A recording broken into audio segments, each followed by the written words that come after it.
Hey Psychthoughts fans, welcome back. Today we're in the middle of talking about some of the greatest people in psychology, and we come across Carl Gustav Jung. Yes, and all of his different ideals of different theories and how he progressed psychology along. Today we want to address something that Carl talked about, and that was basically the dark side of the mind, or the shadow. Only the shadow knows what evil lurks in men's minds. Wait a minute, that's not the right shadow. That was a radio show. But today, come with me on Psych Thoughts, where we find out what the shadow was, or is, and is it something you can conquer, or is it something that you need? So come with me. Let's go.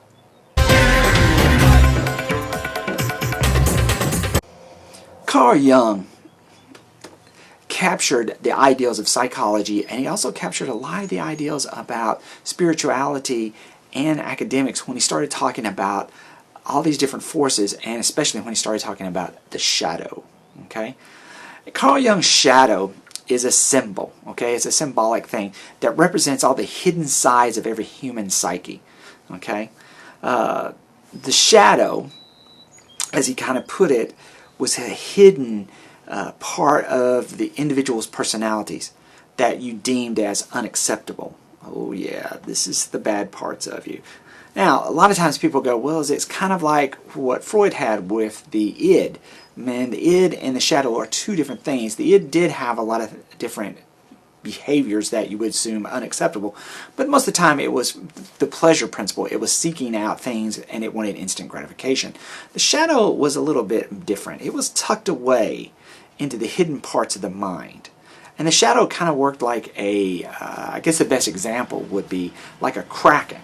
You never could see it because it was fully hidden in the dark, but once in a while the tentacles would reach up and pull you down. Okay? And so it was kind of hidden away. Carl believed that we had to come and conquer it. Okay, you can't destroy the shadow. The shadow never goes away. It's part of who you are. But his main ideals about the ideal of it was becoming to conquer it or make it part of who you are, not trying to dismantle it, try to push it away, or repress it. By repressing the shadow or pushing it away, he felt that individuals would start creating neuroses or starting having problems. By making peace with it and coming to terms with what it was, he felt that, hey, it helped a lot. Now, he said that the shadow can also have traits that can have positive aspects on personality and make you a lot more positive. Being aggressive, different things like that. Stuff, you want to have hard skills so that you can do well in business. And some people might go, well, that's a good skill to have, and other people go, well, that's kind of not a good skill. But he believed that all of these things, all of this, you manage to conquer and come to individualization. Okay? And that's basically where Carl said you went on this journey where you undergo and kind of deal with the shadow and deal with yourself and kind of bring it in together as one so that you can understand it. Carl basically discovered that the shadow can provide great insight and revelations about a person and their behaviors. He also knows that it can do a lot of damage to one's personality if not integrated. Okay? And in the failure to do this and not to embrace our shadow can stem up in different areas of our personality. Some of these examples are, some of the best examples I can think of that I was trying to think there for a moment, but one of them is the shadow can cause us problems to over-identification with a persona. Basically, he said here, this kind of was represented with people who have discussed certain topics, such as work or more intimate social gatherings or with family. Basically, you have a one-track mind. You just only focus on one topic, and that's always talking about. Many of all these kinds of over-expressions are due to insecurity, which is another form that the shadow creates, is the insecurity about what we do and our abilities.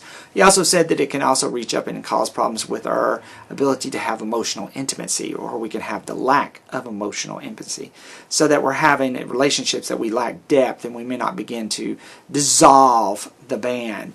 People who don't want to form a long-term relationship have a hard time following a relationship and different things. He even went on to say that the shadow can cause us to have psychological projections, maybe associated with different things about how we're looking at our life and how we want to go along. So basically, the shadow is this part of you, that little voice that always tells you that you're not good enough, or maybe that you're not really in the right place you should be, and makes you feel insecure, makes you second guess yourself, makes you second guess your emotional states and different things. And so it's kind of like looking at yourself in a mirror and going, I don't like the way I look or like the way I sound, and trying to repress that.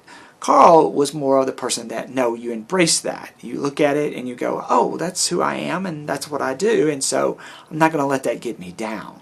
I'm going to live with it and just know that I'm just as flawed as everybody else, and so I should just go on and enjoy my abilities and who I am.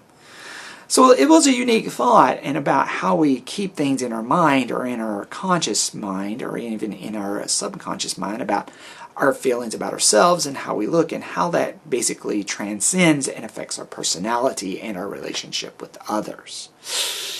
Whoa, that's a lot to swallow there. As always, we appreciate you listening and watching these videos. We hope that you enjoy them. If you do, hit that like button.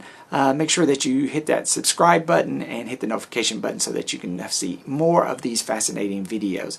If you want, put a comment down below or reach out to us if there's something in psychology that always has interested you and you wanted to know.